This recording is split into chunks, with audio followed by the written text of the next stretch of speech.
Bonjour à tous, on commence cette revue de presse en France avec l'annonce qui a fait grand bruit ce lundi, il n'y aura pas de ballon d'or en 2020. Une première depuis 1956 en raison des circonstances très particulières de cette saison, le ballon d'or ironise Ouest France en une des pages sport. L'annonce a été faite par France Football qui l'a déclaré hier et ce mardi l'hebdomadaire s'explique dans ses colonnes, parce qu'une année aussi singulière ne peut ni ne doit être traitée comme une année ordinaire. Dans le doute, mieux vaut s'abstenir que s'entêter, explique le journal. D'ailleurs, selon l'équipe, c'est notamment un coup dur pour un certain Karim Benzema qui aurait pu prétendre au trophée tant convoité, lui qui a été déterminant et décisif dans le parcours de champion du Real Madrid. On part au Portugal où Edinson Cavani fait la une. Il y a 2 jours, Record affirmait que Benfica s'était mise à rêver d'Edinson Cavani. Aujourd'hui, le quotidien lusitanien explique que l'Uruguayen est la cible prioritaire du club. Il faudra cependant faire un effort financier en termes de salaire, mais d'après Record, les Aigles sont prêts à se battre face à la concurrence et ils espèrent charmer Cavani grâce aux structures du club et à un projet alléchant. L'autre information du jour dans la presse portugaise, c'est la balade du champion. Le FC Porto s'est imposé sur le score fleuve de 6-1 face à Moreirense. Une véritable démonstration qui fait la une des principaux journaux du pays à l'instar d'Abola qui a vu un champion en costume de gala hier soir. En Espagne, en revanche, le ton n'est pas vraiment à la fête car une rencontre de 2ème division a été annulée et reportée au dernier moment. 6 joueurs de Fuenlabrada ont été testés positifs au Covid-19 alors que l'équipe jouait une rencontre pour accéder aux play-offs face au Deportivo La Corogne qui a été par la suite relégué en Détroit. La nouvelle est tombée moins de 2 heures avant le coup d'envoi, de quoi faire polémique en Espagne, puisque les rencontres des autres clubs, notamment ceux qui ont les mêmes objectifs que les 2 formations concernées, ont été disputées. Pour Marca, ce n'est pas fini, le média ibérique parlant de scénarios inquiétants pour toute l'Espagne. Cela fait également la couverture d'As ce mardi et le coronavirus met le feu à la 2ème division.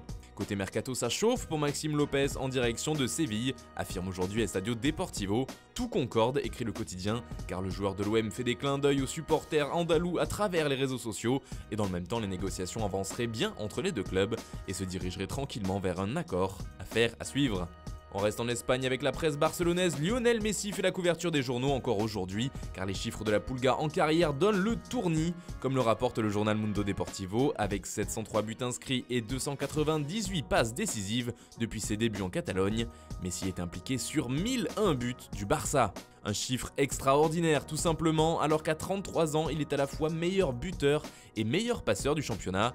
Le capitaine Blaugrana fait aussi la une de Sport, lui qui est le premier à être pour la 7ème fois le Pichichi, à savoir le meilleur buteur du championnat. Du côté de l'Angleterre, on parle des entraîneurs avec tout d'abord le Daily Mirror, qui rapporte que Claude Puel serait le favori pour prendre la place sur le banc de Watford, actuel 17ème de Premier League.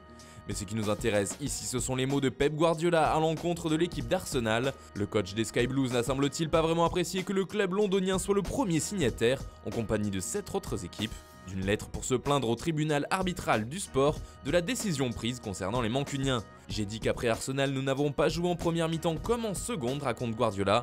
C'était le seul regret. Nous voulions jouer 90 minutes comme en seconde période, mais après avoir été battus, nous nous serrons la main. Les adversaires méritent toujours mon respect et mon crédit. Et Arsenal, j'ai tout le respect pour ce qu'ils font sur le terrain, pas beaucoup en dehors du terrain. Forcément, une telle déclaration fait les gros titres des tabloïds.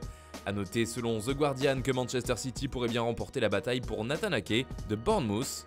Lui qui est également suivi par Chelsea et le voisin Manchester United, il pourrait être acheté pour 35 millions de livres, soit environ 39 millions d'euros. Et puis on termine ce tour des journaux par l'Italie et la victoire de la Juventus dans le choc contre la Lazio 2-1. La vieille dame s'est imposée grâce à un doublé de Cristiano Ronaldo et file un peu plus vers le titre de champion. Pour le Corriere dello Sport, c'est la loi de Ronaldo tout simplement. Le Portugais fait aussi la couverture de la Gazzetta dello Sport qui le surnomme CR9, car avec 8 points d'avance sur l'Inter, la Juventus peut remporter ce jeudi un 9e Scudetto de suite. Ronaldo en est maintenant à 30 buts en 30 matchs de Serie A à 35 ans. Il est d'ailleurs devenu le joueur atteignant le plus rapidement la barre des 50 buts dans l'histoire du championnat italien. CR30 et des louanges, résume ainsi le Quotidiano Sportivo. Enfin, pour Tuttosport, c'est une victoire signée CR7 et personne d'autre. Voilà, c'est tout pour ce matin, bonne journée à tous, on se retrouve dès demain pour une nouvelle revue de presse sur Foot Mercato.